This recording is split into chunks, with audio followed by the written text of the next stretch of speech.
공익제보자를 왜 홀대하는가? 현대 사회에서 공익제보자는 사회의 정의와 투명성을 지키는 중요한 역할을 수행하고 있습니다. 그들은 부정행위, 비리, 인권 침해 등 사회적 문제를 고발함으로써 공공의 이익을 위해 헌신하고 있습니다. 그러나 이러한 용기 있는 행동에도 불구하고 공익제보자들은 종종 심각한 보복과 위험에 처하게 됩니다. 따라서 공익제보자를 완벽히 보호하는 시스템이 절실히 필요합니다. 첫째, 법적 보호 체계를 강화해야 합니다. 현재 한국에서도 공익제보자를 보호하는 법률이 존재하지만 그 적용 범위나 실효성이 부족한 경우가 많습니다.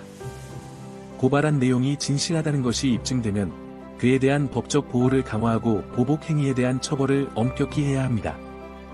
둘째, 심리적 지원 체계도 마련해야 합니다. 공익제보자는 고발 이후 심리적 스트레스와 사회적 고립을 겪는 경우가 많습니다.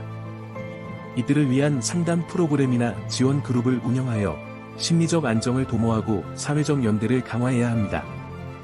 이러한 지원은 공익제보자가 다시 사회에 통합될 수 있는 기회를 제공할 것입니다.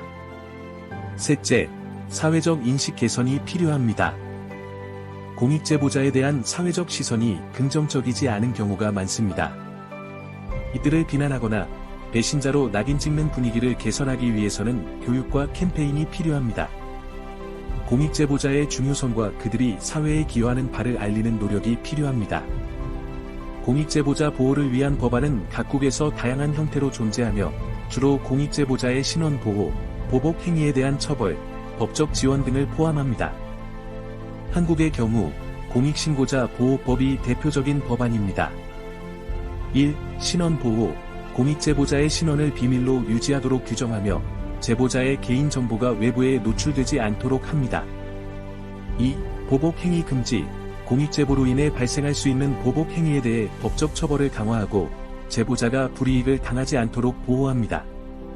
3. 법적 지원, 공익제보자가 법적 문제에 직면했을 때 법률 상담 및 지원을 받을 수 있도록 하는 조항이 포함되어 있습니다. 4. 보상제도, 공익제보에 따른 경제적 손실을 보상받을 수 있는 제도를 마련하여 제보자가 경제적 부담을 느끼지 않도록 합니다. 다른 나라와 비교해서 보상 금액이 부족함. 5. 신고 경로의 다양화, 공익제보자가 안전하게 신고할 수 있도록 다양한 신고 경로를 마련하고 익명으로 신고할 수 있는 시스템을 도입합니다. 결론적으로 공익제보자를 보호하는 것은 단순히 개인의 안전을 지키는 것을 넘어 사회 전체의 건강성을 유지하는 데 필수적입니다.